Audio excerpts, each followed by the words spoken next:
Shalom, Bapak Ibu Saudara kekasih dalam nama Tuhan, dimanapun kita berada, kita siap untuk memuji Tuhan karena bagi kita, Tuhan Yesus saja yang layak kita sembah.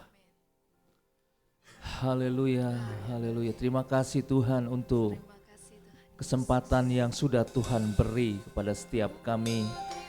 Kami menyadari sepenuhnya bahwa kami ada karena Tuhan. Oleh karena itu, kami hendak bernyanyi dan bermazmur bagi-Mu Tuhan. Terima kasih Yesus, karena bagi kami Engkau saja yang layak untuk kami sembah. Terima kasih Yesus.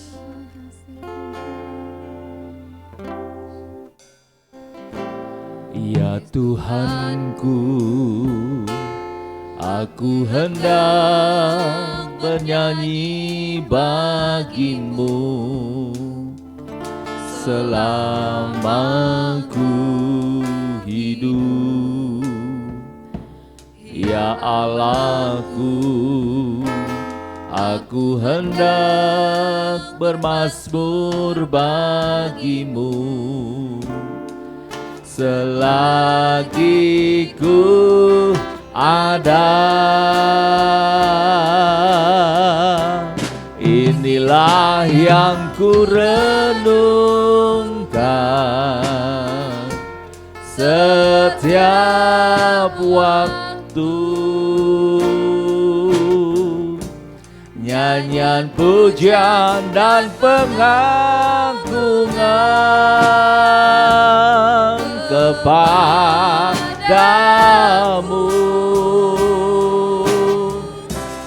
Biarlah manis kau dengar Tuhan, manis kau dengar Tuhan, dan hatiku bersuka karena-Mu.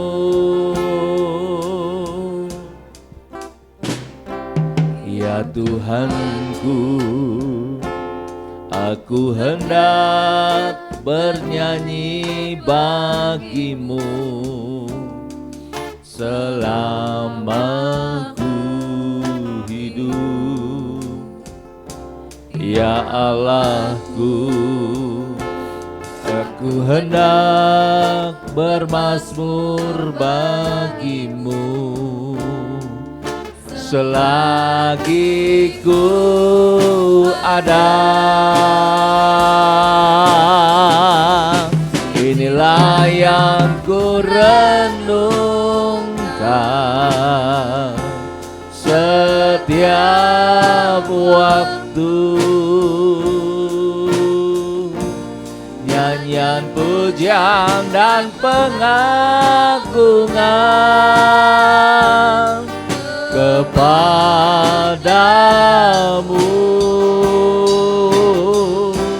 Biarlah manis kau dengar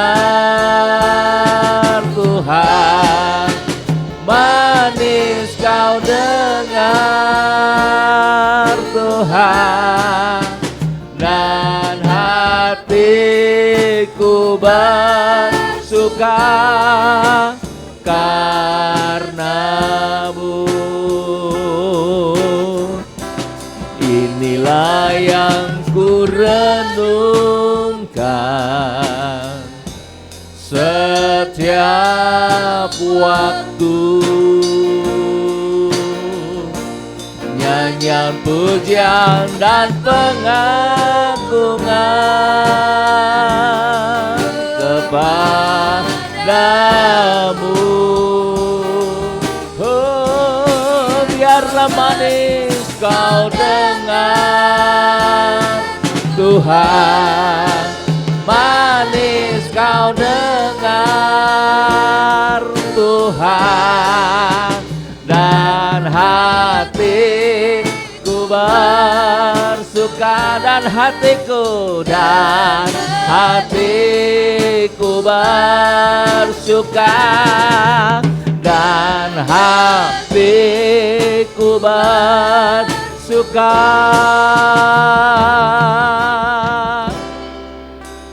karena-Mu.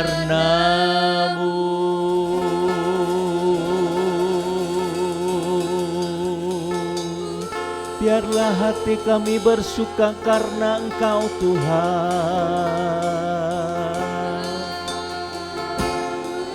Ya kami bernyanyi bagi-Mu, kami bermazmur bagi-Mu.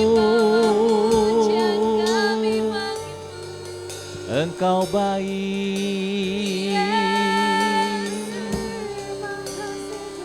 Engkau baik, layaklah Engkau kami tinggikan, layaklah Engkau kami muliakan selama-lamanya.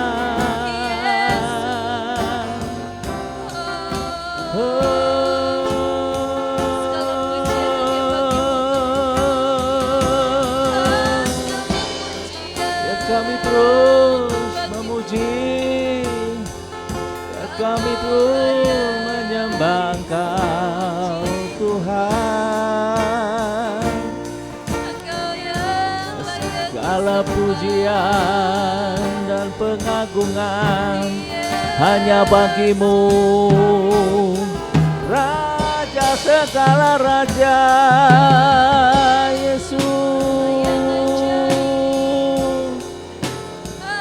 Hanya Engkau Tuhan, hanya Engkau Yesus selamanya.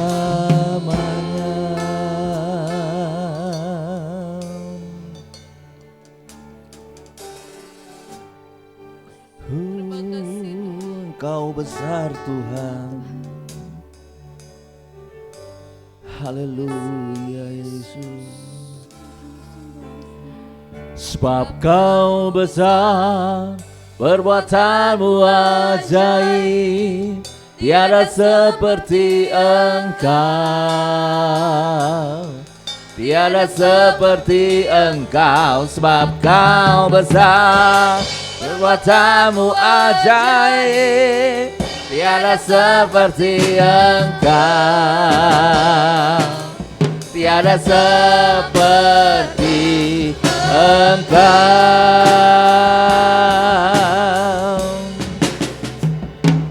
Ku beri kemuliaan dan hormat, ku angkat suara pujian, ku agungkan nama-Mu.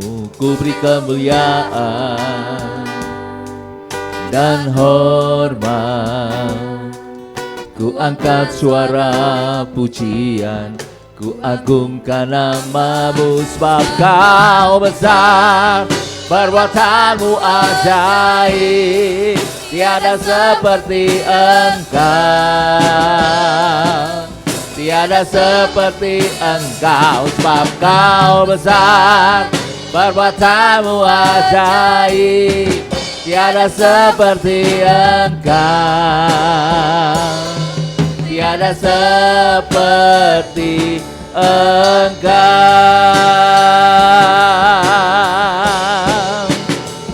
Sebab Kau besar, perbuatan-Mu ajaib, tiada seperti Engkau,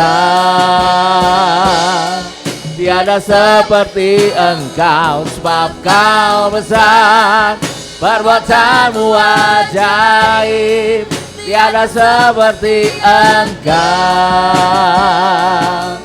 tiada seperti Engkau, tiada seperti Engkau, tiada seperti Engkau.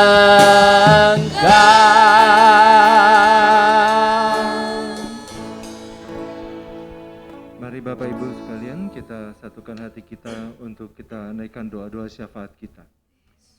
Bapa, di dalam nama Tuhan Yesus, puji dan syukur kami naikkan kepada Tuhan untuk semua kebaikan-kebaikan, anugerah Tuhan dan kesetiaan dari Tuhan atas hidup kami. Kami bersyukur Tuhan, kami yang tidak layak Engkau telah layakkan untuk datang ke hadirat Tuhan. Dan di pagi hari ini Bapa, ketika kami akan menaikkan doa-doa syafaat kami, kiranya Tuhanlah yang mengurapi kami dan menguduskan kami dengan darah-Mu yang kudus, sehingga kami boleh dapat dilayakkan ketika kami berdoa bagi bangsa dan negara kami. Ketika kami berdoa bagi anak-anak Tuhan di berbagai tempat, biarlah Tuhan roh-Mu yang kudus juga menjamah setiap anak-anak Tuhan. Dan biarlah Tuhan nama-Mu dipermuliakan. Bapa, di dalam nama Tuhan Yesus kami menyatukan hati kami berdoa bagi bangsa dan negara kami Indonesia. Bapa, kami mohonkan pimpinan Tuhan.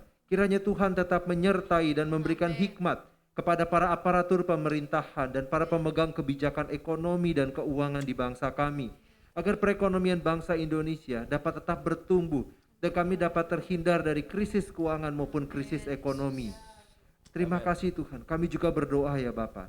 Biarlah bangsa kami tetap berada dalam pimpinan Tuhan di dalam menghadapi kemungkinan krisis global di tahun 2023 yang akan datang. Biarlah Tuhan Engkau yang memberkati setiap pemimpin kami. Engkau memberkati para pengambil keputusan, agar bangsa kami boleh dapat tetap berdiri dengan teguh, baik di dalam ideologi dan perekonomian, serta tetap dapat menjadi berkat bagi bangsa-bangsa lain. Amen. Terima kasih Tuhan, kami juga berdoa bagi tata kelola negara kami, di mana saat ini mulai terjadi manuver-manuver politik. Kiranya Tuhan tetap memberkati hati yang takut akan Tuhan. Tuhan memberikan hati yang takut akan Engkau, sehingga bangsa kami boleh terhindar dari disintegrasi bangsa. Terima kasih Tuhan. Kami saat ini juga menyatukan hati kami berdoa bagi para hamba-hamba Tuhan.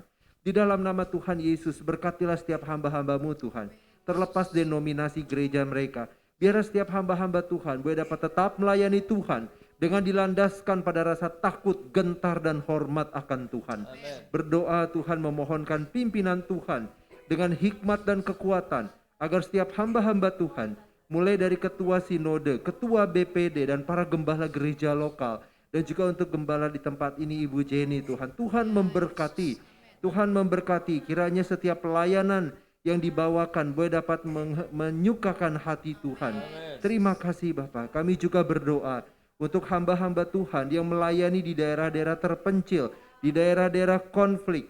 Kiranya Engkau memberikan kepada mereka kekuatan, Engkau memberikan mereka hati yang teguh, dan Engkau menyertai mereka sehingga mereka tetap boleh dapat dengan efektif menyuarakan kebenaran firman Tuhan, dan mereka juga boleh tetap dapat kuat di dalam setiap tugas yang Engkau percayakan kepada mereka. Terima kasih Tuhan. Kami juga saat ini berdoa untuk anak-anak Tuhan yang sedang memiliki pergumulan. Di dalam nama Tuhan Yesus, Engkaulah Allah yang sanggup untuk memimpin setiap anak-anak Tuhan. Biarlah Tuhan setiap anak-anak-Mu yang saat ini sedang bergumul, mereka memiliki rasa takut akan Tuhan. Mereka boleh dapat menyadari bahwa dalam segala keadaan Allah tetap berdaulat. Terima kasih Tuhan. Kami juga berdoa untuk keluarga jemaat di GBI Gading Serpong. Di dalam nama Tuhan Yesus, kiranya anak-anak Tuhan dapat tetap menjadi terang dan garam. Amen. Serta menjadi teladan iman, baik bagi keluarga, baik bagi lingkungan, baik bagi bangsa kami. Apapun situasi dan kesulitan yang sedang dihadapi. Terima kasih Tuhan. Kami juga membawa Tuhan segala program-program yang kami akan jalankan. Kiranya pimpinan dan berkat Tuhan, sehingga kami boleh dapat melayani Tuhan dengan efektif. Kami juga berdoa ya Tuhan, biarlah untuk ibadah hari ini, kami boleh dapat menyukakan hati Tuhan. Amen. Dan setelah hari ini dan hari-hari ke depan, kami boleh tetap dapat bertumbuh di dalam pengenalan yang sejati akan firman Tuhan. Kami bertumbuh di dalam kebenaran sejati, dan kami percaya Tuhan, sesuai dengan kehendak Tuhan, sesuai dengan rancangan Tuhan, kami akan berkarya, kami akan menjadi berkat, dan biarlah dalam segala hal nama Tuhan ditinggikan dan dimuliakan. Berkatilah ibadah ini ya Tuhan, biarlah ibadah ini menyenangkan-Mu. Terpujilah nama-Mu Bapa. Di dalam nama Tuhan Yesus kami berdoa. Amin. Kita siapkan persembahan kita, juga persembahan untuk Natal. Ya, mari kita berdoa. Bapa Surgawi, apa yang sudah kami siapkan, persembahan kami biarlah berguna untuk pekerjaan Tuhan yang ada, dan kami tahu Tuhan memberkati kami. Dalam nama Tuhan Yesus, haleluya, amin.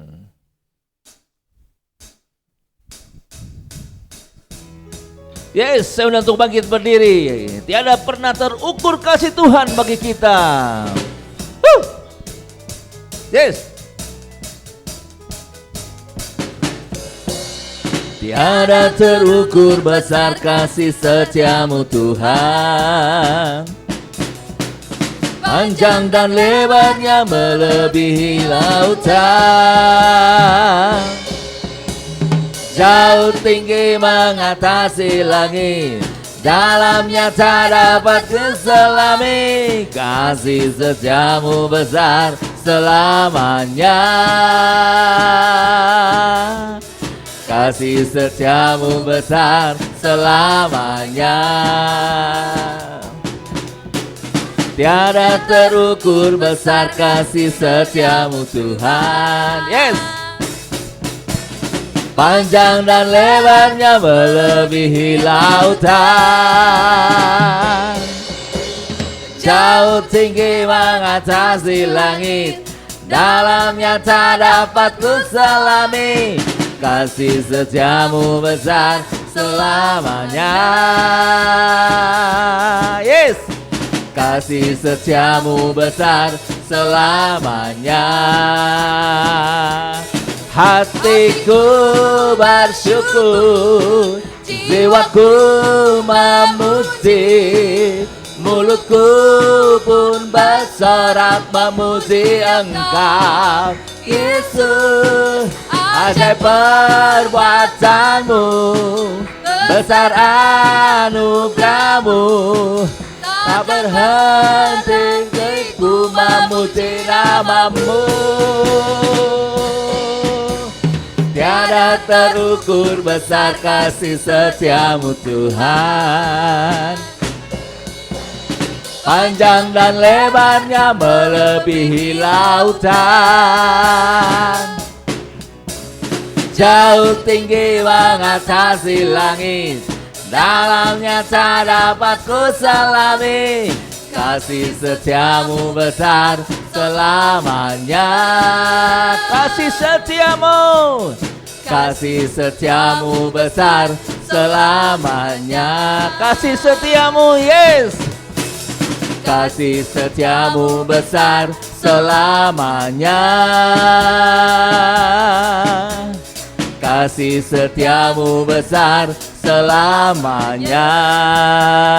Amin, haleluya. Kasih setia Tuhan untuk selama-lamanya. Amin. Tuhan kita Tuhan yang besar, maha besar dan maha mulia. Yes, haleluya. Biar kita puji Dia dengan segenap hati kita. Yes.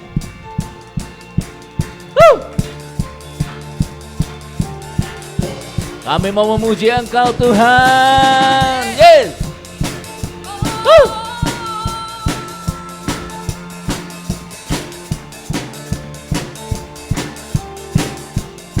Semua. Segenap hati aku memuji, segenap jiwa aku bernyanyi, karena Roh-Mu ada dalamku Tuhan. Dan ku memuji, ku angkat suara dan bernyanyi, karena Roh-Mu ada dalamku Tuhan. Yes, mari menari memuji, ungkapkan sukacita di hati. Kau terbesar, termulia, ajaib semua perbuatanmu. Kau terbesar, termulia, biarlah semua memuji-Mu. Biar dengan segenap hati kita puji Dia, yes. Ya semua. Segenap hati aku memuji, segenap jiwa aku bernyanyi, karena Roh-Mu ada dalamku Tuhan. Ku memuji, ku angkat suara dan bernyanyi, karena Roh-Mu ada dalamku, Tuhan. Mari menyanyi, memuji, ungkapkan sukacita di hati. Semua, Kau terbesar, termulia, ajaib semua perbuatan-Mu. Kau terbesar, termulia, biarlah semua memuji-Mu. Kau terbesar, semua. Kau terbesar dan mulia, ajaib semua perbuatan-Mu. Kau terbesar dan mulia, biarlah semua memuji-Mu. Biarlah semua memuji-Mu. Biarlah semua memuji-Mu. Amin. Haleluya. Yes. Engkau layak kami tinggikan, Tuhan. Yes. Terima kasih Tuhan Yesus. Silakan duduk. Siapkan lebih lagi kebenaran kita untuk kita menerima firman Tuhan. Firman yang adalah pelita suluh bagi kehidupan kita. Haleluya Yesus. Haleluya.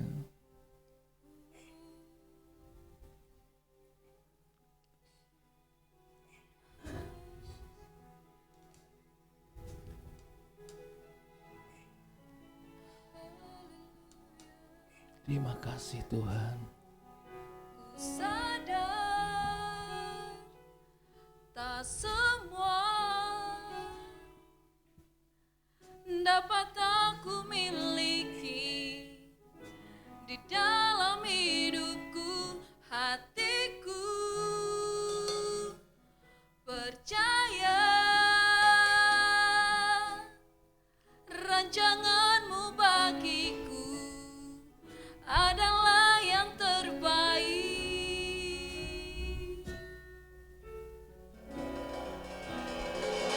Ku sadar tak semua dapat aku miliki di dalam hidupku, hatiku percaya rancangan-Mu bagiku adalah yang terbaik. Walau ku tak dapat melihat semua rencana-Mu, Tuhan, namun hatiku tetap memandang padamu. Kau tuntun langkahku, walau ku tak dapat berharap atas kenyataan hidupku, namun hatiku tetap memandang padamu. Kau ada untukku.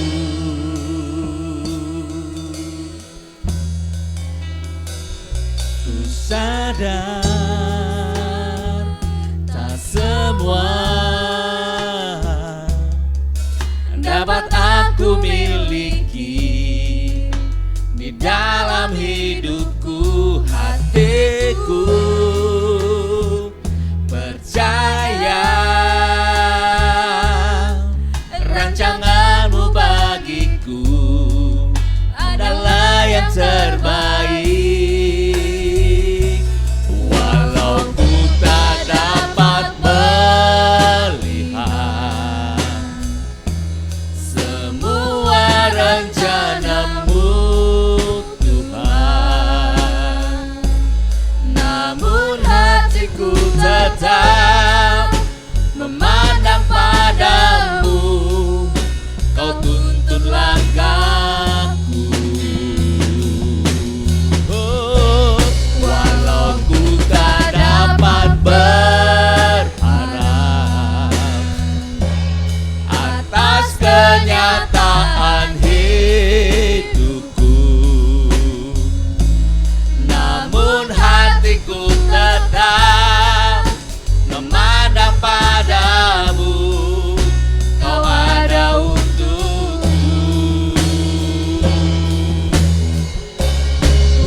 adalah untuk kebaikan kami. Tuhan izinkan segalanya terjadi adalah untuk mengajar kami, untuk membawa kami lebih mengasihi Tuhan, untuk membawa kami lebih dekat kepada Tuhan, untuk membawa kami lebih percaya kepada Tuhan. Terima kasih ya Bapak. Saat ini berbicaralah bagi kami sekalian. Biarlah firman-Mu boleh termeterai di dalam hati kami. Singkapkan segenap kebenaran-Mu bagi setiap kami. Di dalam nama Yesus. Mari yang siap menerima firman, kita katakan amin, amin. Shalom semuanya. Gak kerasa kita sudah berada di bulan November. Gak sampai 2 bulan, kita sudah akan tinggalkan tahun 2022. Pertanyaannya saudara, selama 1 tahun ini apa yang sudah kita lakukan? Itu boleh menjadi perenungan kita, mumpung masih ada 1 bulan lebih lagi untuk kita memperbaiki diri. Apa yang sudah kita capai selama tahun 2022? Apakah kita sudah berbuat apa yang Tuhan mau? Atau kita masih jalan di tempat? Atau barangkali kita malah mundur, semakin lemah. Nah, mari kita mau meningkatkan agar raport kita pada akhir tahun jangan merah, ya. Raport kita tuh jangan merah, tapi raport kita memberi satu kemajuan, angka yang lebih baik gitu ya. Oke, nah bulan ini tema dari gereja kita adalah batin sehat di tengah tantangan. Batin sehat di tengah tantangan. Ya, seperti kita tahu tahun ini adalah tahun kesehatan dan bulan November kita khusus berbicara mengenai kesehatan batin, ya, kesehatan batin.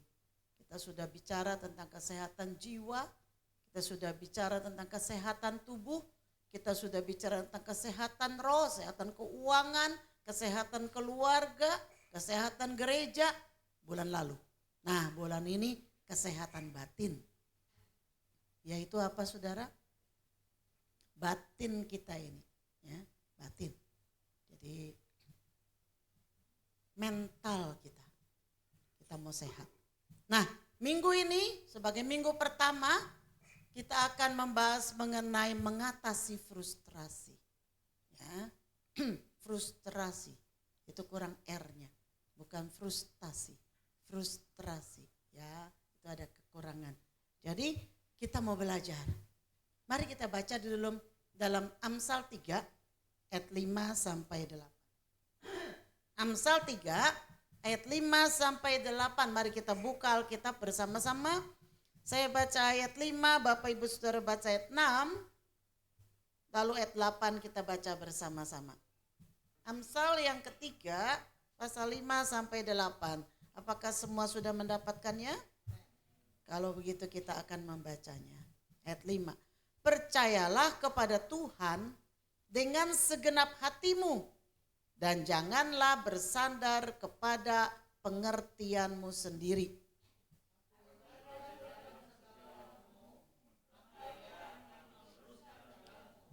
Janganlah engkau menganggap dirimu sendiri bijak.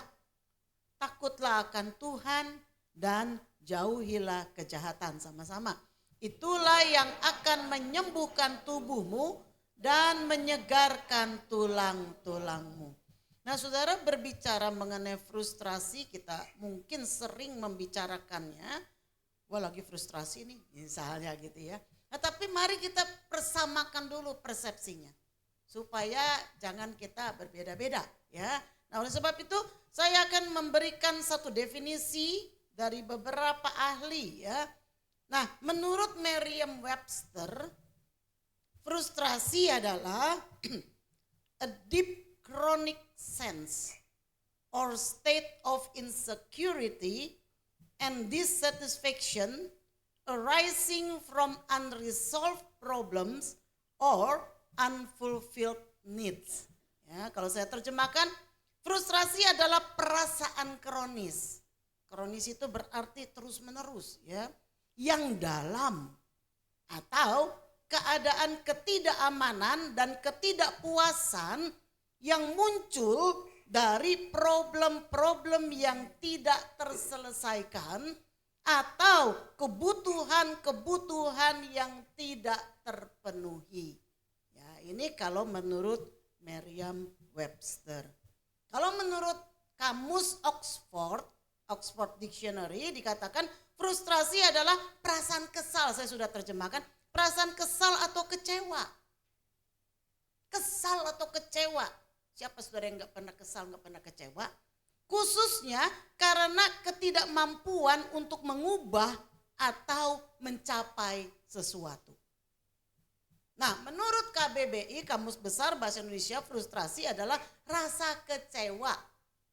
Sekali lagi dikatakan kecewa akibat kegagalan di dalam mengerjakan sesuatu atau akibat tidak berhasil dalam mencapai suatu cita-cita.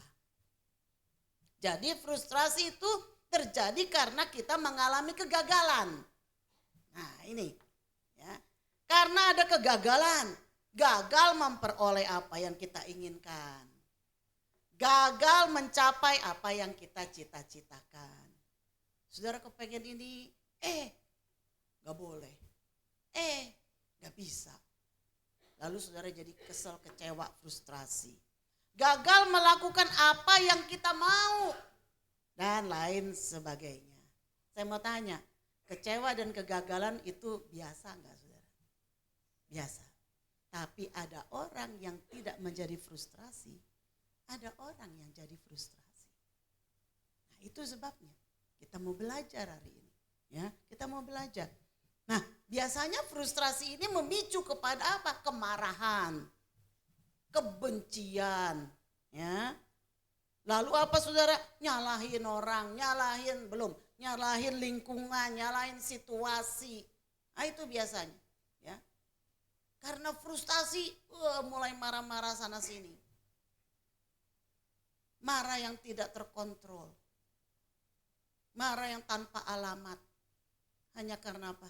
Kesel, kecewa, marah. Nah, itu saudara.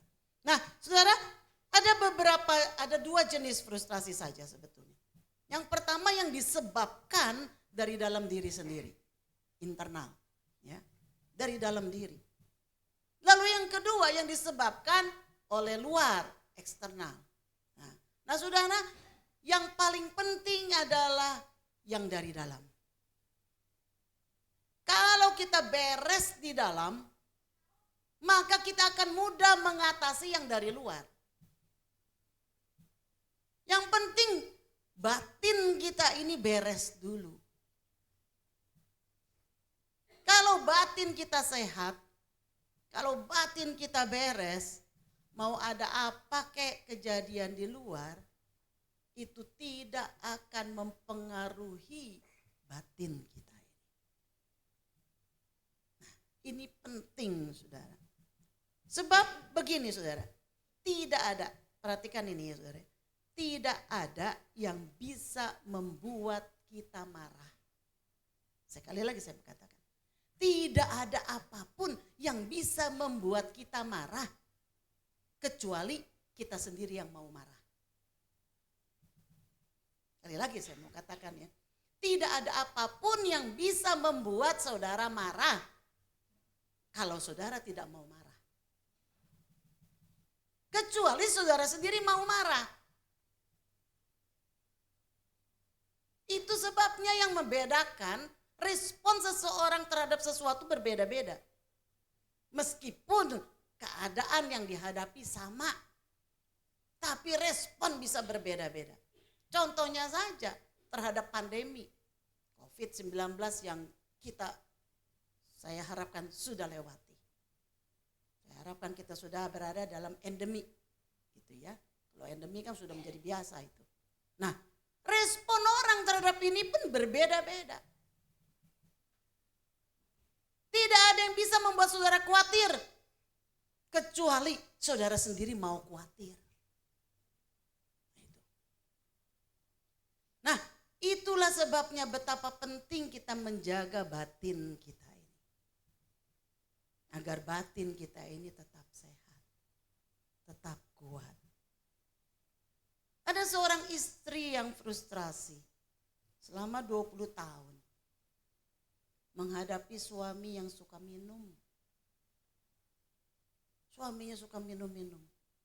Pulang ke rumah, buka kulkas, ambil minuman lagi. Minum sampai teler. Minum sampai pekerjaannya juga terganggu. Sampai akhirnya dia diberhentikan dari pekerjaan karena prestasinya buruk. Dan kalau sudah mabuk, kalau sudah minum, maka yang keluar adalah tidak terkontrol. Omongan-omongan yang kasar, omongan-omongan yang tidak pantas keluar. Istrinya sudah tidak sanggup. 20 tahun. Selama 20 tahun dia masih sabar.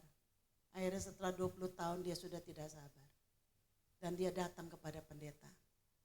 Dia katakan, Pak Pendeta, saya mau cerai.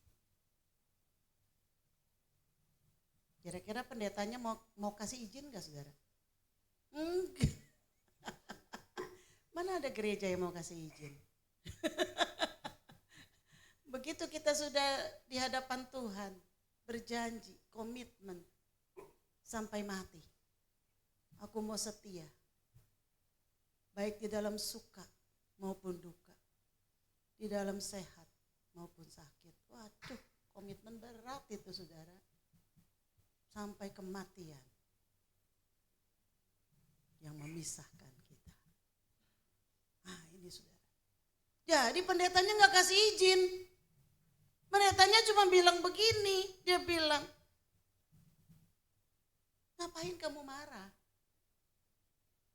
Ketika suamimu dalam keadaan seperti itu, mau ngapain kamu marah? Ampuni saja dia. Pendetanya ngomong kayaknya gampang aja ya, kok enak banget pendeta. Gue yang ngadepin tiap hari, bisa aja lu ngomong gitu. Tapi udah 2 minggu pendetanya nasihatin dia. Udah ampuni aja, mau ngapain lu marah? Nah, satu kali datanglah istrinya ini ke pendeta dengan wajah yang berseri. Pendeta bilang, ada apa? Apa yang terjadi? Dia bilang, apakah suamimu berhenti minum? Enggak. Suami saya tidak berhenti minum. Lalu kenapa? Tapi satu kali ketika dia pulang, dia buka kulkas mau minum. Saya inginnya marah seperti biasanya. Tapi kali itu saya ingat ngomongannya Pak Pendeta. Saya tidak marah, saya ampuni saja dia. Saudara, kalau kita pura-pura sabar, satu kali gak tahan juga saudara. Tapi kalau itu damai itu dari Tuhan, saudara bisa tahan.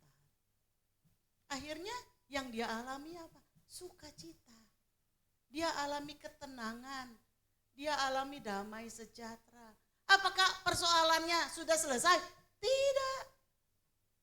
Suaminya masih minum. Gak tahu sampai kapan, karena sampai cerita itu diceritakan, ya masih dalam keadaan seperti itu. Tapi sang istri merespon dengan berbeda. Dia bisa mengatasi frustrasinya. Dengan apa? Dengan mengampuni. Dengan menerima keadaan yang dia tidak bisa kontrol. Yang penting kita jaga hati kita. Hati kita ini yang bisa kita jaga. Situasi kita tidak bisa jaga.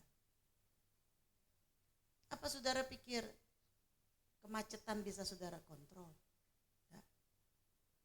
Kita tiap hari, apalagi orang Jakarta, tiap hari bergulat dengan kemacetan. Tapi ada orang yang dibuat stres, ada orang yang menjadi frustrasi gara-gara itu, ada orang yang tidak. Sebab itu hati kita ini yang kita perlu jaga. Bagaimana kita menyikapi segala tantangan, segala keadaan yang ada. Nah, frustrasi itu bisa dialami semua orang. Gak kenal umur, anak kecil pun bisa frustrasi. Benar kan? Oh, anak gak terima apa yang dia mau. apa yang terjadi oleh anak itu? Gantung. Makanya dia harus belajar, semua orang harus belajar mengatasi frustrasi dari sejak kecil.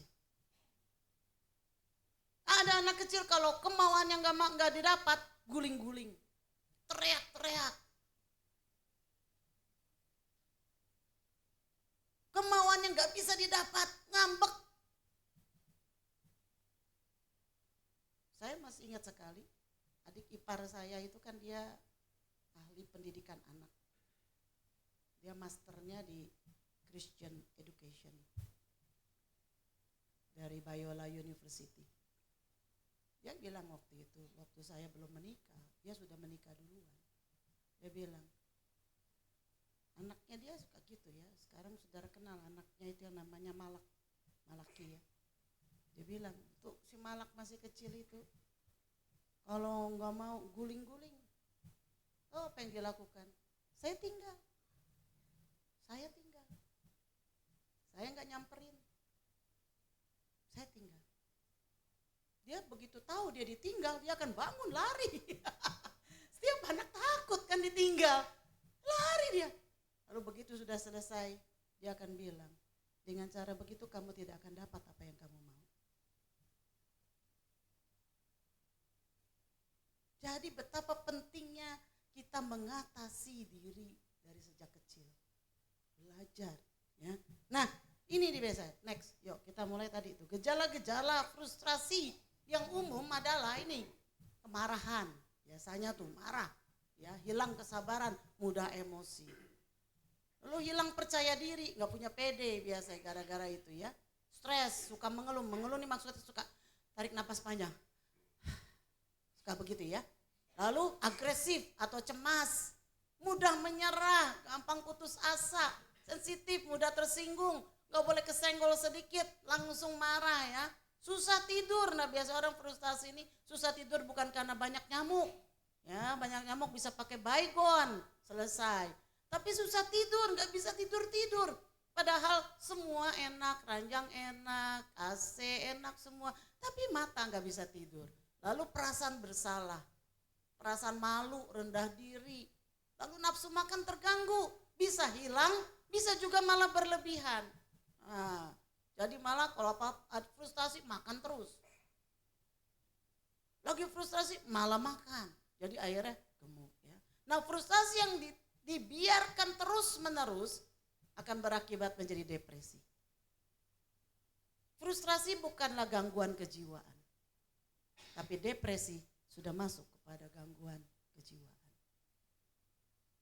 Ini perlu berbicara dengan ahli kalau sudah depresi. Ya. Sebab itu mari kita atasi frustrasi dengan bijaksana. Ya. Gejala fisik dari frustrasi itu bisa berupa apa saudara? Nyeri lambung. Karena apa? Karena biasanya kalau kita stres, frustasi, asam lambung kita itu meningkat. Jadi apa? Gampang sakit lambungnya. Ya. Gampang sakit lambung. Orang-orang yang suka sakit lambungnya, nah mungkin Anda suka stres, suka frustrasi. Nah ini ya, jadi tahu kita, jadi kita ngerti gitu loh, ngobatinnya bagaimana, berserah sama Tuhan. Ntar ada obatnya, ya, ada obatnya. Jadi begitu, ya, jangan kita salahin makanannya, salah makan tadi. Itu makan memang kalau udah kena sakit ya bisa makanan, tapi awalnya itu bukan karena makanan, ya, karena makanan. Terus apa? Sesak di dada. Aduh, rasa berat di sini dada, sesak. Bukan karena sakit jantung, bukan. Lalu detak jantung yang naik, detak jantungnya tinggi, jadi debar-debar, suka berdebar-debar terus. Padahal nggak ketemu pacar, tapi berdebar-debar gitu ya. Nah itu mungkin frustrasi. Ya, ketemu pacar juga bisa bikin frustasi kan. Lalu kaki lemas, kaki ini jadi lemas, otot-otot tegang. Nah, biasa suka berkeringat, kepala pusing. Nah ini saudara ciri-ciri fisiknya. Ada saudara yang suka begitu. Nah berarti saudara mungkin terganggu dengan frustrasi. Coba diingat-ingat. Hal apa nih yang sedang dalam mengganggu pikiran kita? Frustrasi nih kita. Apa? Ada hal-hal yang bisa kita kontrol. Ingat sekali lagi, ada hal-hal yang tidak bisa kita kontrol. Adalah bodoh kalau kita frustrasi kepada hal-hal yang tidak bisa kita kontrol. Bodoh. Kalau kita bisa kontrol, lakukan sesuatu. Jangan berdiam dalam frustrasi terus. Lakukan sesuatu. Tapi kalau kita nggak bisa kontrol, buat apa frustrasi? Nggak ada gunanya. Saudara pikirin pemerintah, nggak ada gunanya. Doakan aja.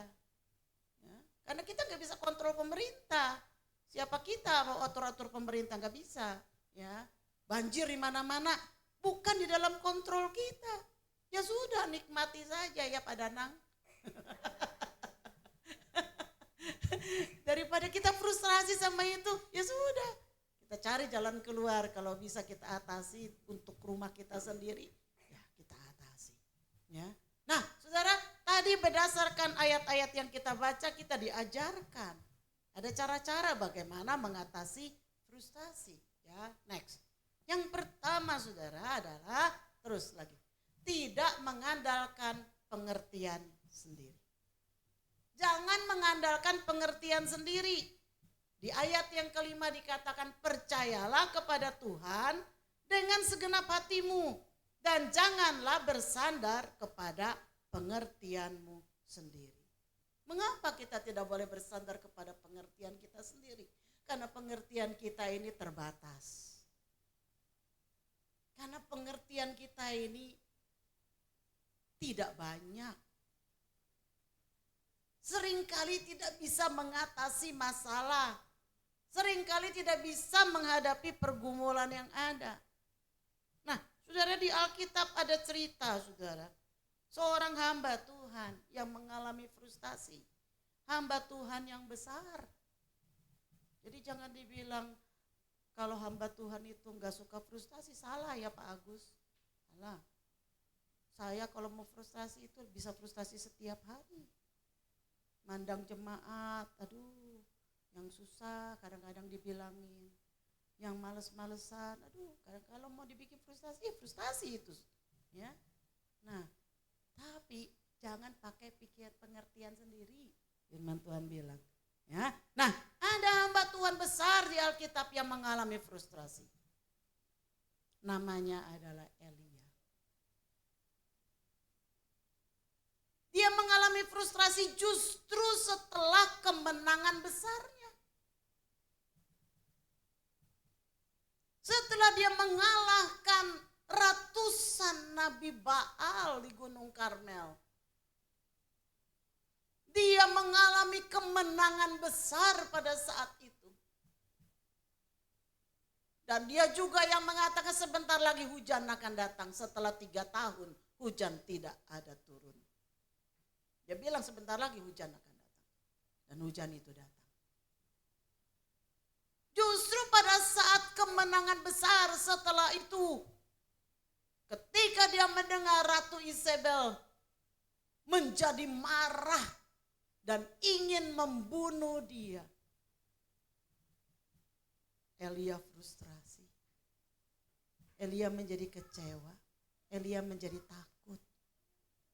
Dia berharap setelah kemenangannya besar, justru orang Israel akan berbalik kepada Tuhan. Tetapi apa yang diharapkan justru sebaliknya. Justru dialah yang dikejar-kejar mau dibunuh oleh Ratu Isabel. Maka dia pun melarikan diri. Dia ngumpet, saudara. Dia bersembunyi karena dia merasa kecewa.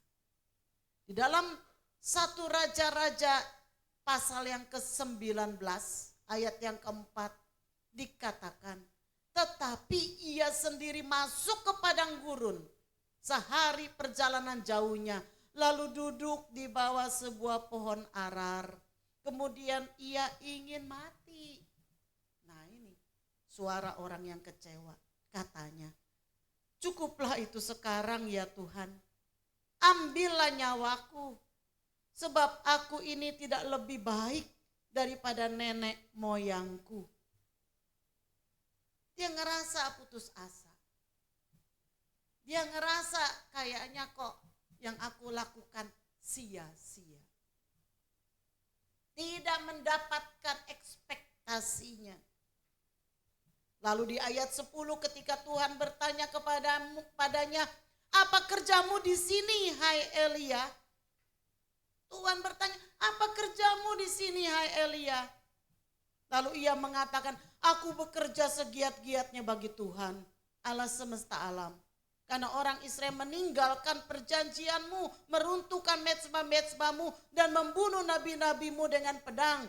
Hanya aku seorang dirilah yang masih hidup dan mereka ingin mencabut nyawaku. Tuhan bilang, apa kerjamu di sini Elia? Ketika Elia melarikan diri, dia tidur, dia frustasi. Lalu malaikat Tuhan datang kepadanya. Bangun, makan. Bangun, makan. Saudara, beberapa hari setelah suami saya dipanggil Tuhan, saya pun dalam keadaan frustrasi. Rasanya malas ngapa-ngapain. Saya tidur waktu itu, saya masih ingat. Tidur siang, tiba-tiba ada suara. Jelas sekali itu suara.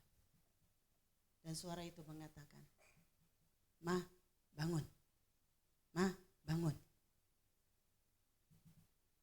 3 kali. Saya bangun. Saya sadar, saya harus bangun. Saya tidak boleh tertidur. Saya tidak boleh lemah. Seperti malaikat Tuhan kepada Elia. Bangun, makan. Sebab perjalanan yang akan engkau jalani akan jauh. Elia berjalan 40 hari, 40 malam. Dengan kekuatan makanan yang diberikan oleh Tuhan. Dan Tuhan bertanya, apa kerjamu di sini hai Elia? Elia bilang, aku gak lebih baik dari nenek moyangku. Aku sudah berusaha nyadarin orang Israel. Aku sudah bekerja segiat-giatnya. Aku sudah meruntuhkan mezbah-mezbah Baal. Tetapi sekarang apa yang aku terima? Aku dikejar-kejar mau dibunuh. Sekarang cuma aku sendiri katanya. Padahal Tuhan bilang masih ada 7.000 orang-orang yang tidak mencemarkan dirinya dari Baal. Tapi orang yang frustrasi selalu merasa seperti itu. Aku sendirian. Itu bahasa orang frustrasi. Merasa gagal. Merasa dia tidak mampu. Tapi Tuhan bilang, ayo berangkat. Urapi Elisa sebagai penggantimu. Tuhan tidak mau kita lemah, Tuhan tidak mau kita tertidur, Tuhan tidak mau kita hanya menyerah dengan keadaan. Kita yang kalau kita mencoba memakai pemikiran kita sendiri, seringkali kita di situ malah gagal. Seringkali di situ kita malah menghadapi jalan buntu. Karena pemikiran kita ini terbatas. Tidak menemukan jalan keluar. Sebab itu Tuhan mau kita jangan mengandalkan pengertian sendiri. Tetapi apa? Percayalah kepada Tuhan dengan segenap hati. Jangan berlarut-larut dalam frustrasi. Itu menandakan kita kurang berserah. Itu menandakan kita hanya pakai pengertian kita. Yang kedua, saudara. Yang kedua, tadi jangan mengandalkan pengertian sendiri. Yang kedua, jangan mengandalkan kekuatan sendiri. Di dalam ayat 6 dikatakan, akuilah dia di dalam segala lakumu, maka ia akan meluruskan jalanmu. dia artinya apa saudara? Menggunakan kekuatan dari Allah. Meminta pertolongan dari Tuhan. Dengan kekuatan dari Tuhan. Meminta agar Tuhan yang menuntun kita dalam segala langkah kehidupan kita. Meminta agar dia yang memegang tangan kita dan tidak pernah meninggalkan kita. Ketika kita mengakui Allah, bukan saja kita akan mendapat kekuatan, tetapi juga pimpinannya agar jalan yang kita tempuh adalah jalan yang benar. Orang yang menanti-nantikan Tuhan, firman Tuhan mengatakan, dia seperti apa? Burung Raja Wali yang terbang tinggi. Kekuatan baru. Kekuatan baru. Bukan berarti tidak ada masalah. Semakin ada masalah, semakin tinggi dia terbang.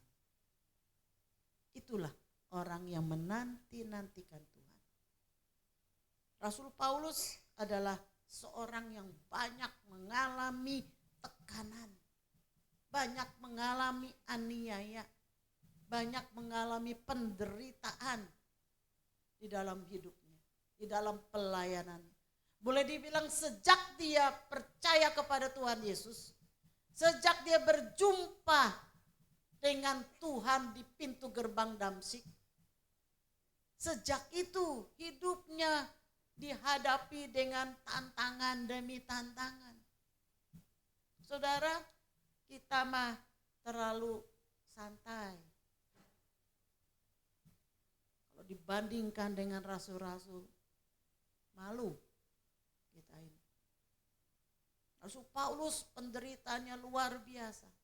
Tetapi dia mengatakan di dalam 2 Korintus 4. Kita baca 2 Korintus 4 ayat yang ke-8 sampai 9. Dikatakan begini. Dalam segala hal loh. Dalam segala hal kami ditindas. Coba bayang.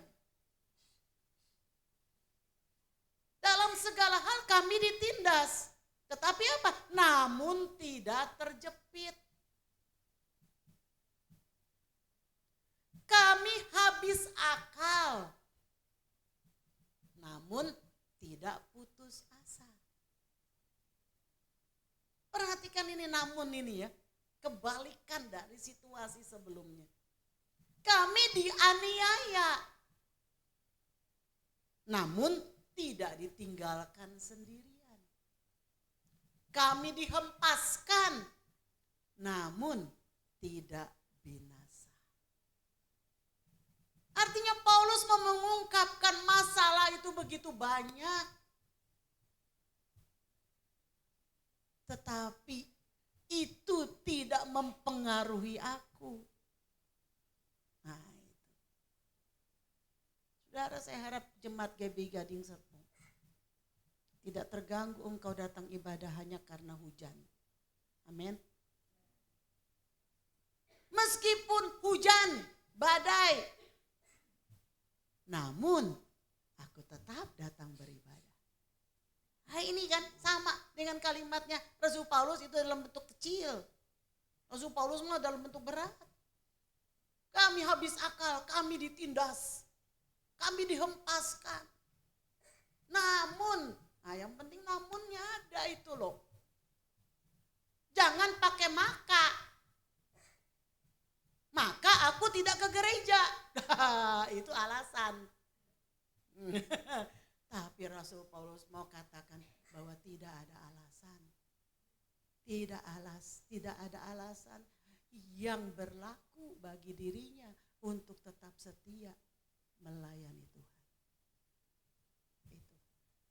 Ini baru. Karena apa saudara? Mengapa Paulus begitu bisa kuat? Kita mesti tahu mengapa dia bisa kuat supaya kita belajar. Bagaimana juga kita bisa kuat. Nah kalau kita mau tahu jawabannya ada di ayat 7. Jawabannya di ayat 7. Coba ada yang udah dapat ayat 7, tolong dibaca. Ayat 7.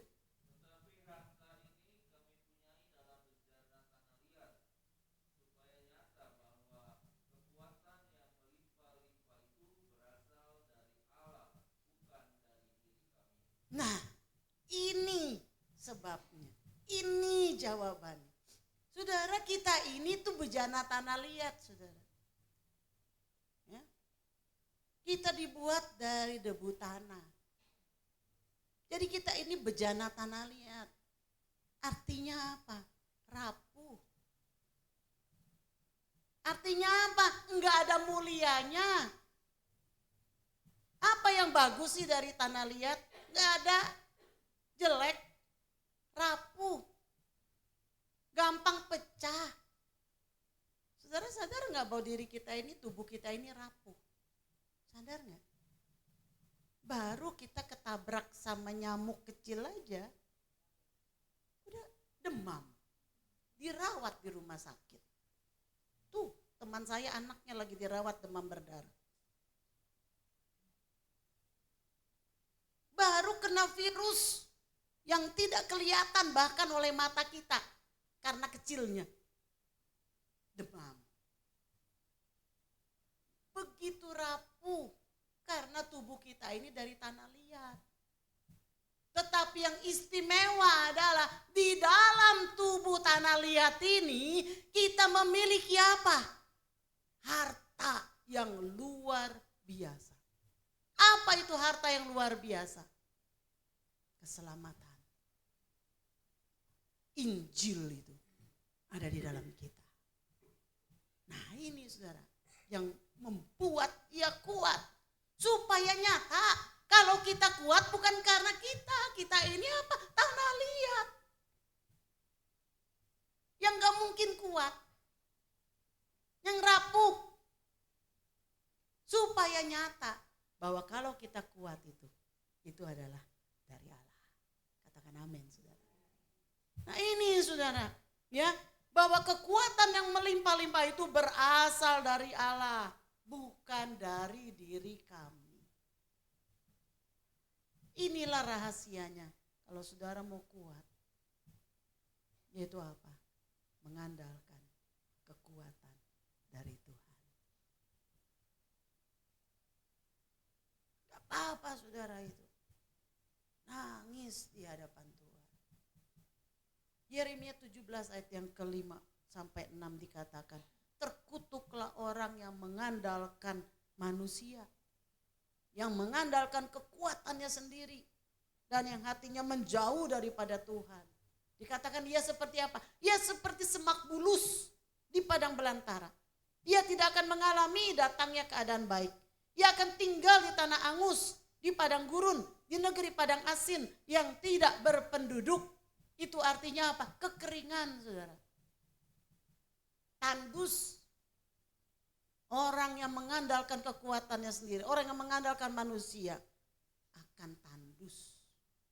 Kering jiwanya. Saudara boleh banyak duit, tapi jiwamu kering. Saudara boleh memiliki banyak hal, tapi engkau kering. Itu sebabnya banyak orang cari pelarian kemana? Obat-obatan, minum, supaya apa? Supaya lupa. Tetapi dikatakan kebalikannya di ayat 7 dan 8. Diberkatilah orang yang mengandalkan Tuhan, yang menaruh harapannya pada Tuhan.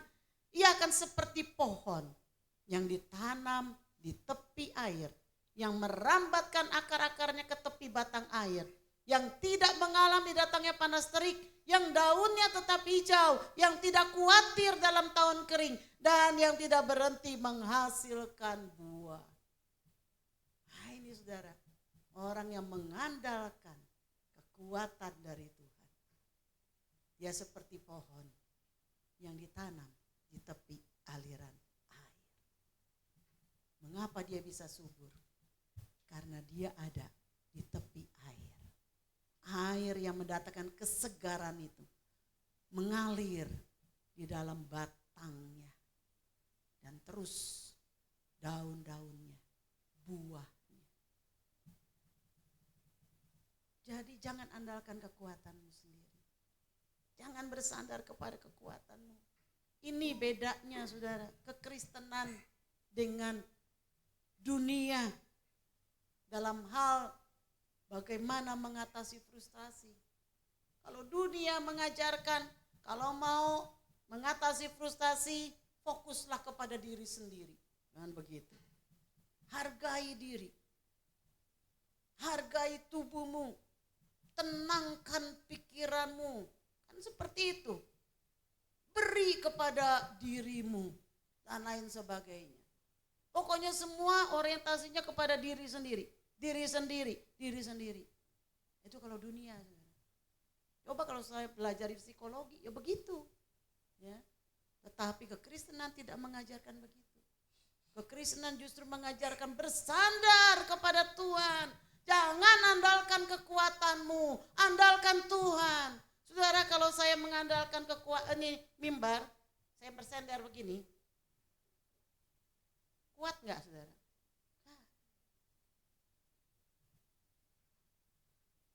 Tapi kalau saya bersandar ke sini,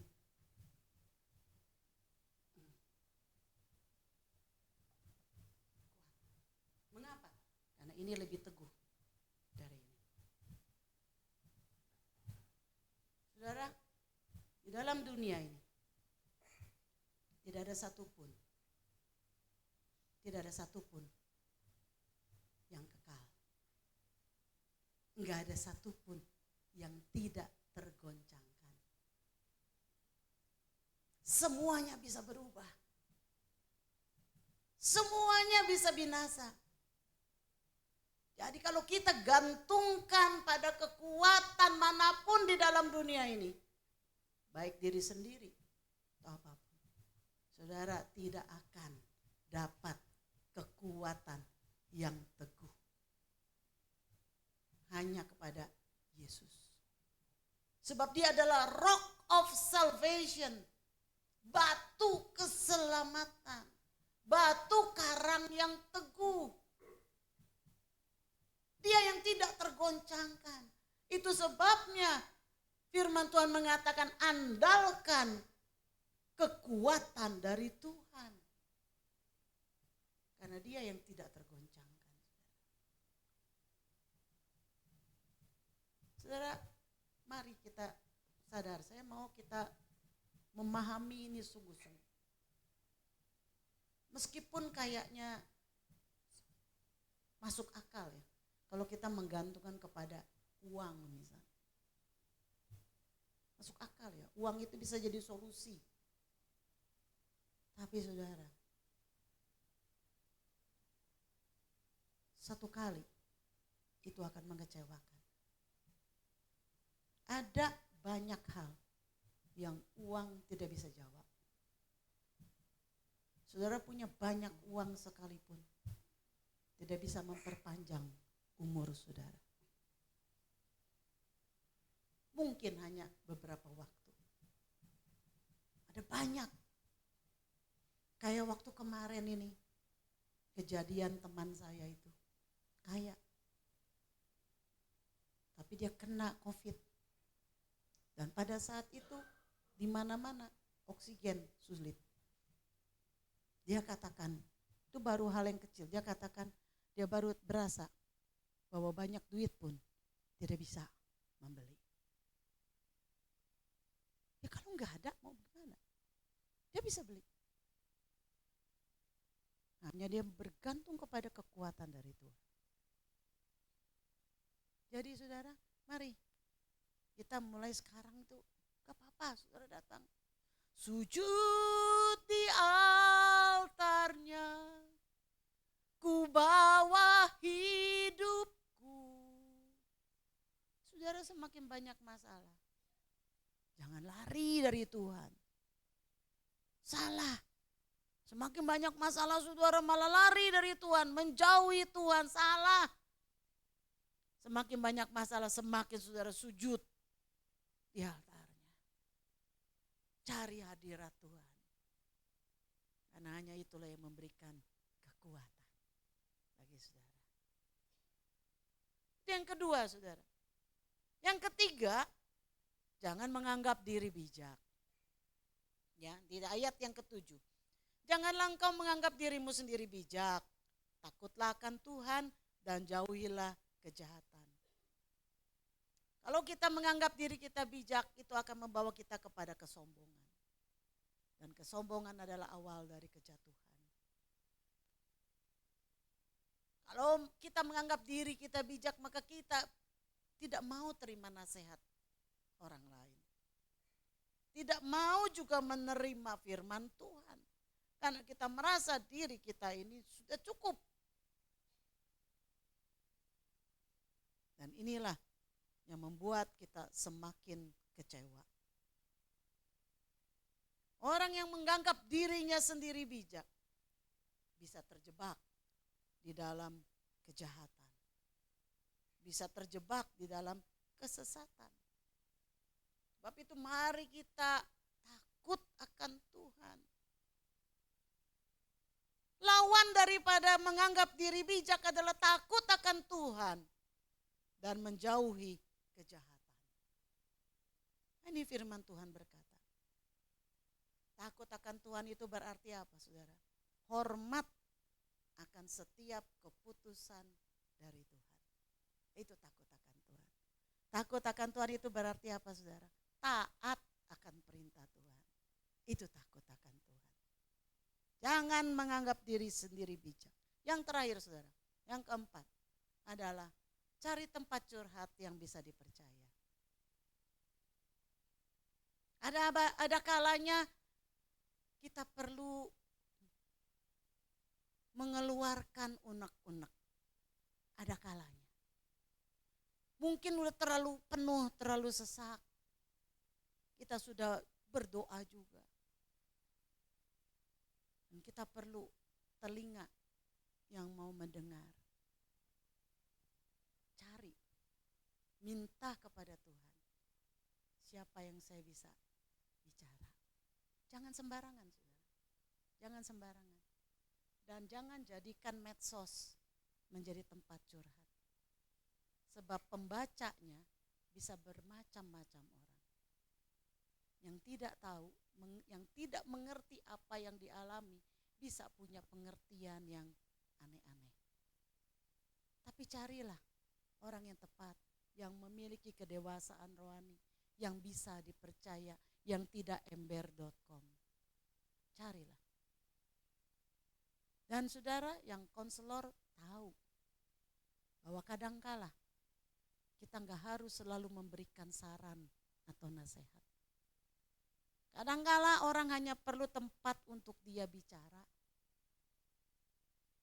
Kalau dengan demikian, konselor hanya perlu menyediakan waktunya, hatinya, perhatiannya.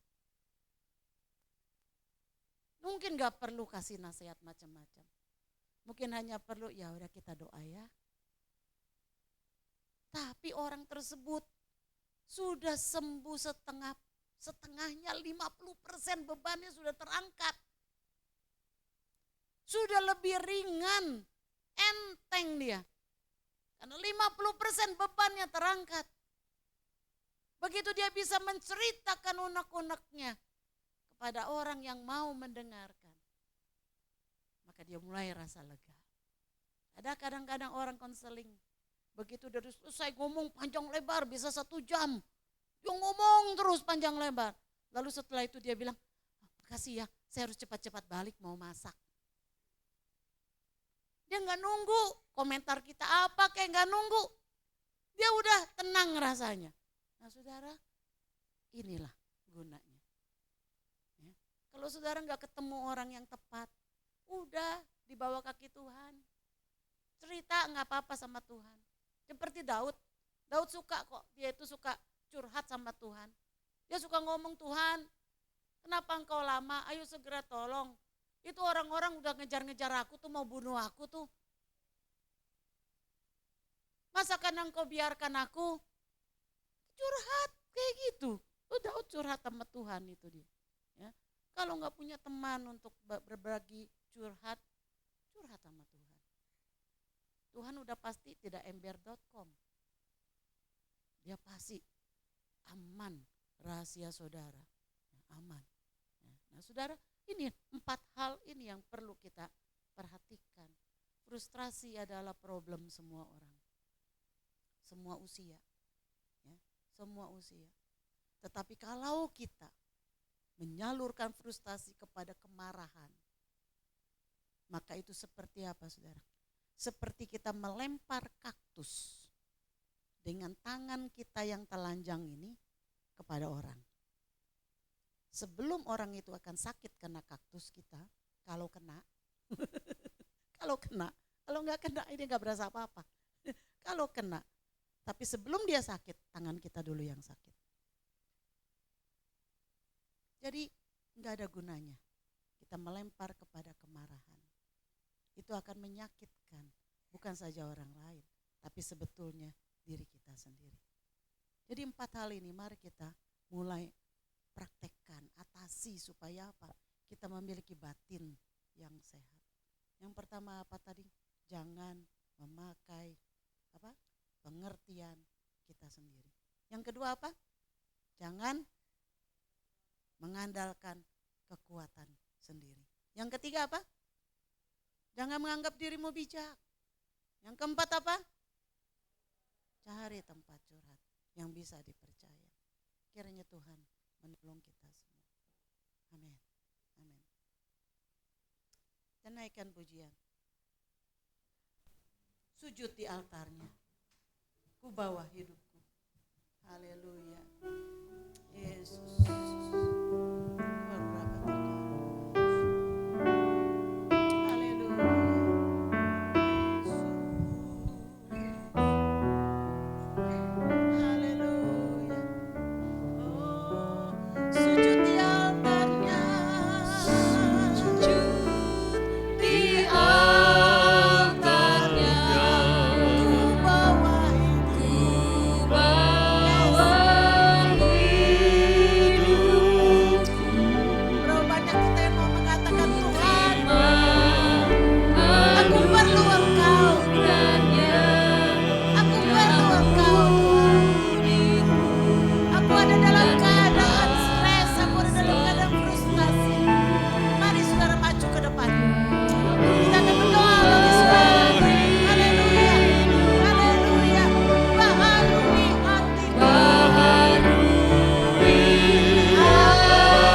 kesembuhan terjadi,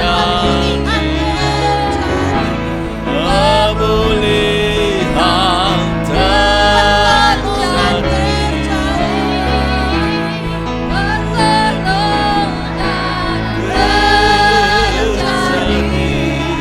saat datang di altarnya.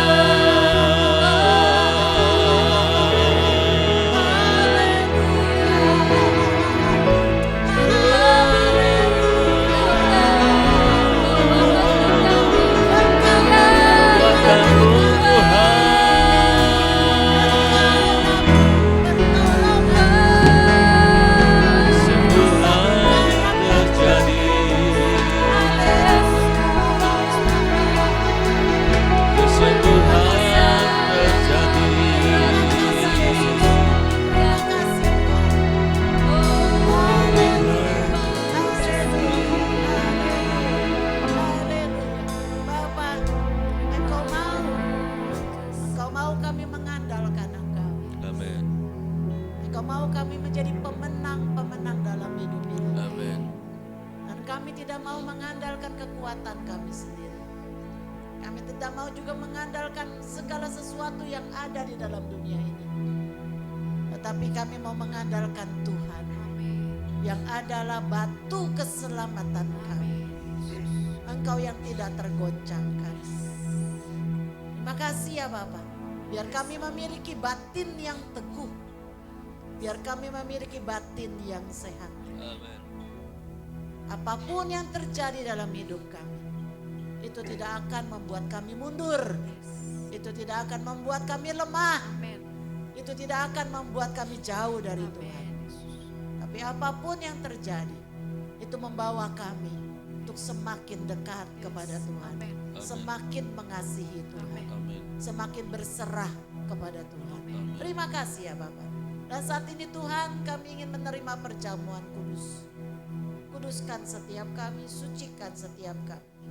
Agar kiranya melalui roti dan anggur ini, kami boleh mengalami persekutuan yang indah dengan Tuhan dan juga dengan sesama tubuh Kristus. Sebab itu berkati roti dan anggur ini. Di dalam nama Yesus kami terima perjamuan kudus ini. Haleluya. Amin. Amin. Siapkan hati saudara untuk kita menerima perjamuan kudus. Perjamuan kudus bukan untuk anak-anak, tapi untuk setiap orang yang sudah mengenal Yesus dan sudah menerima Yesus sebagai juru selamat. Haleluya. Salibnya.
perjamuan kudus. Baik, Chris, ya sudah semua. Mari kita angkat roti tinggi-tinggi di tangan kanan kita dan dengarkan firman Tuhan. Sebab apa yang telah kuteruskan kepadamu telah aku terima dari Tuhan. Yaitu bahwa Tuhan Yesus pada malam waktu ia diserahkan mengambil roti. Dan sesudah itu ia mengucap syukur atasnya. Ia memecah-mecahkannya dan berkata, inilah tubuhku yang diserahkan bagi kamu. Perbuatlah ini menjadi peringatan akan aku. Bukankah roti yang kita pecah-pecahkan ini adalah persekutuan dengan tubuh Kristus? Sebab itu mari kita terima, makan dengan bersyukur. Haleluya dalam nama Yesus.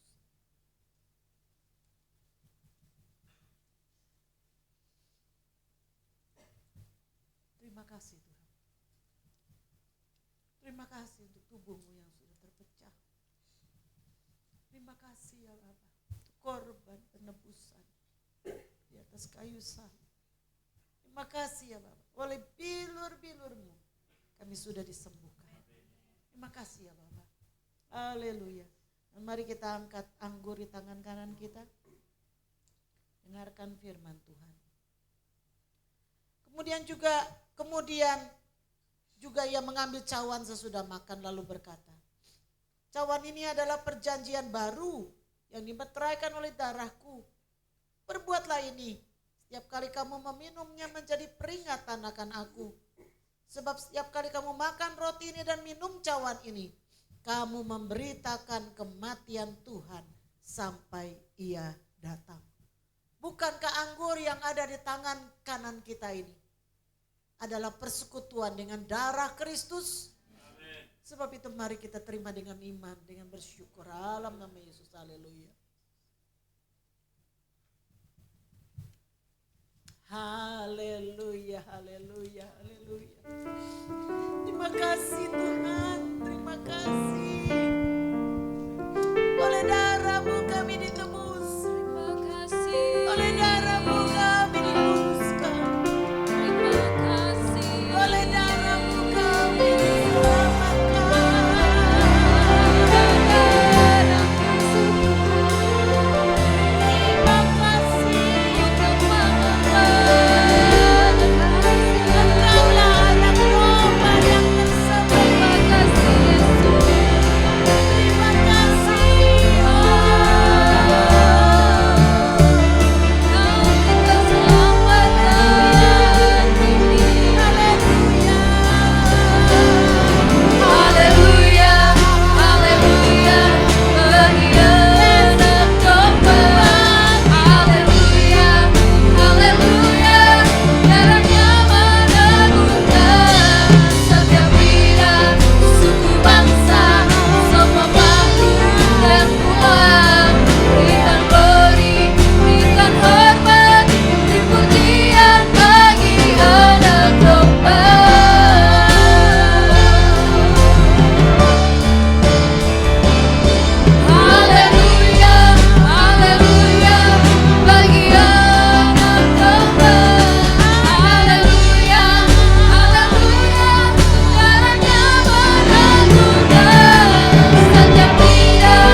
Saudara tetap berdiri, kita akan menerima pengurapan.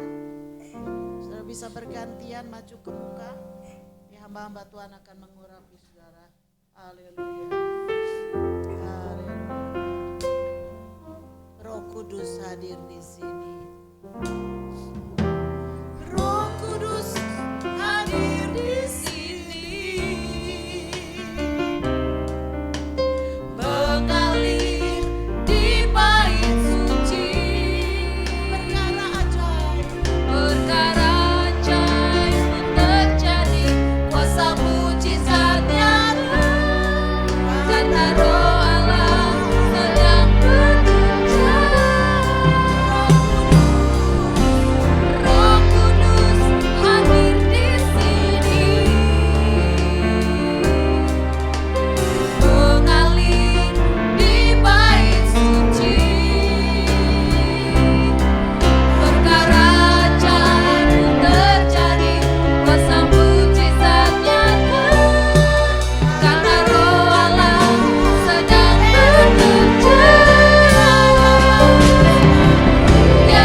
bagimu Yes, Tuhan. amin.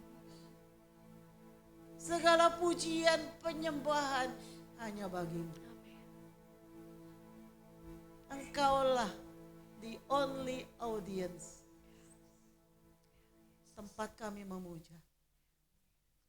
Engkaulah audiens kami satu-satunya. Bukan yang lain. Sebab itu biarlah hidup kami ini adalah penyembahan Amin. bagimu. Gerejamu ini adalah penyembahan bagimu. Biar kiranya kami mau dipakai oleh Tuhan untuk menjangkau banyak jiwa. Sebab itu Engkau beri kepada kami, mulai dari kami. Kami memiliki mental yang sehat, batin yang sehat, batin yang teguh. Bukan karena kami kuat, tetapi karena kami menggunakan kekuatan dari Tuhan. Terima kasih ya Bapak. Terima kasih. Nah, sebab itu besertalah dengan setiap kami. Engkau memberkati kami, memberkati pekerjaan umat-Mu, memberkati setiap rumah tangga umat-Mu, memberkati setiap keturunan umat-Mu. Keturunan kami adalah menjadi keturunan ilahi yang memuliakan nama Tuhan. Kau memberkati semua yang diusahakan oleh umat-Mu. Apa saja yang mereka perbuat, biarlah Kau buat berhasil Tuhan. Kau memberkati juga dimanapun mereka berada, kemanapun mereka pergi, itu akan beruntung ya Bapak. Tuhan Engkau menyertai setiap jalan dan langkah hidup kami. Sebab itu mari para kekasih Tuhan, angkat tanganmu di hadapan Tuhan dan terimalah berkat dari Tuhan. Tuhan memberkati engkau, Tuhan melindungi engkau, Tuhan menyinari engkau dengan wajahnya dan memberi engkau kasih karunia-Nya. Tuhan menghadapkan wajahnya kepadamu dan memberi engkau damai sejahtera. Sebab itu terimalah segala berkat, rahmat, anugerah dari Allah Bapa, kasih setia dari Tuhan kita Yesus Kristus, serta persekutuan, pengurapan dari Allah Roh Kudus akan senantiasa memimpin, menyertai hidup kita untuk menjadi utusan Kristus yang memiliki batin yang teguh mulai dari saat ini sampai Tuhan Yesus datang kedua kalinya. Di dalam nama Yesus, mari yang percaya kita serukan bersama, amin. Tuhan memberkati kita. Sebelumnya ada pengumuman dari panitia Natal. Saya persilahkan. Duduk saja dahulu saudara, kita akan dengarkan yang satunya.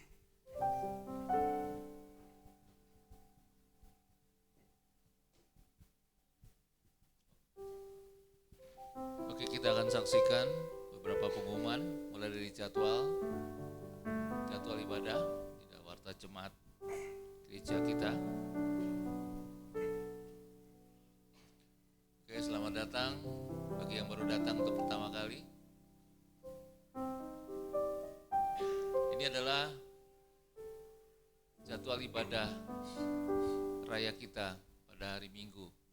Ada ibadah jam 8 dan ada ibadah jam 10 pagi.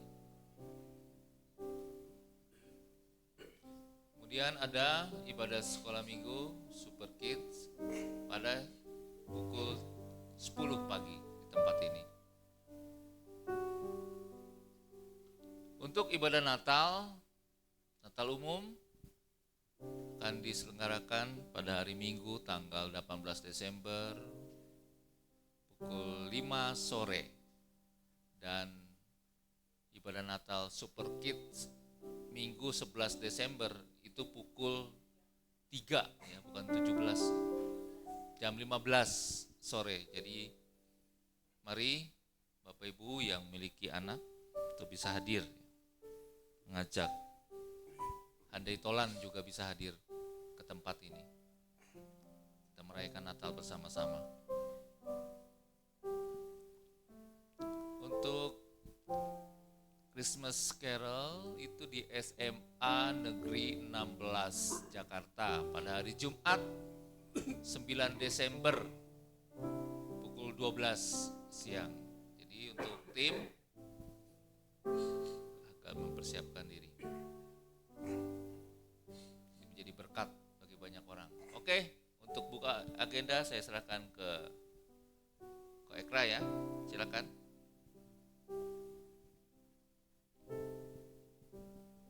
Ya, Shalom Bapak Ibu.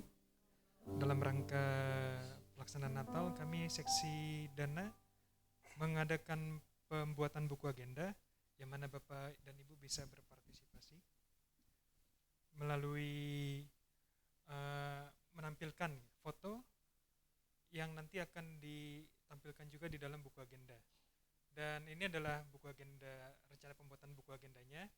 Dan nanti di dalam buku agenda itu ada seperti ada kata sambutan dari Gembala Sidang, Ketua Natal juga, lalu kemudian ada juga foto-foto dari keluarga yang nanti bisa Bapak Ibu lihat di sini. Kemudian ada juga kalender yang setiap hari ada ayat-ayat renungannya seperti itu. Next. Ini kontennya seperti yang tadi saya sudah sampaikan. Next. Dan ini ada spesifikasi buku agendanya. Jadi buku agendanya itu ukurannya A5 Ibu, Bapak Ibu ya. A5 itu setengah dari A4. Next. Ya, nah ini adalah bagaimana Bapak Ibu bisa berpartisipasi di dalam penyusunan buku agenda. Jadi bisa dalam tanda kutip ya berdonasi untuk menempelkan gitu foto Bapak Ibu di sini. Itu bisa foto apa aja? Bisa foto keluarga, bisa foto usaha seperti itu yang sifatnya mengiklankan, dan sini ada ketentuan donasinya. Ucapan selamat Natal bisa, pokoknya semuanya bisa. Tapi yang dalam artian ya yang mendukung pelaksanaan Natal, di sini ada donasinya. Untuk yang full halaman, full page itu 500.000.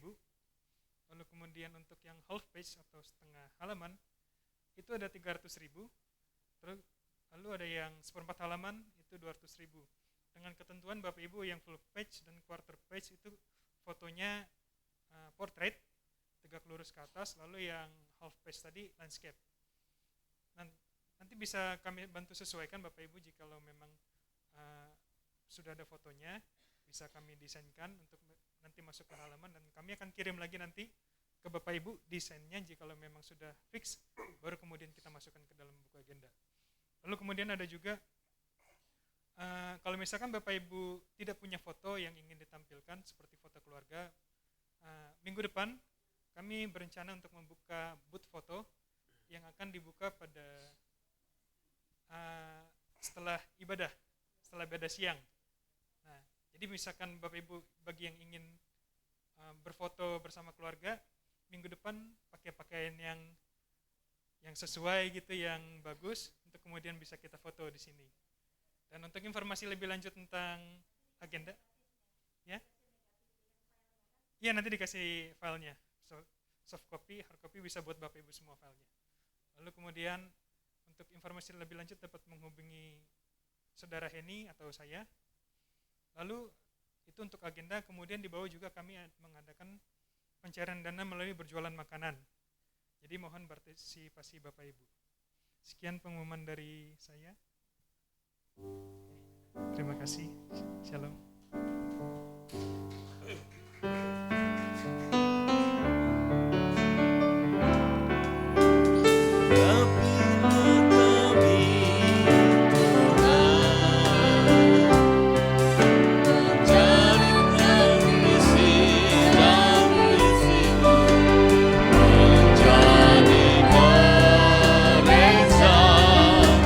Yang sehat, kuat, dan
teduh sejenak. Tuhan Yesus memberkati.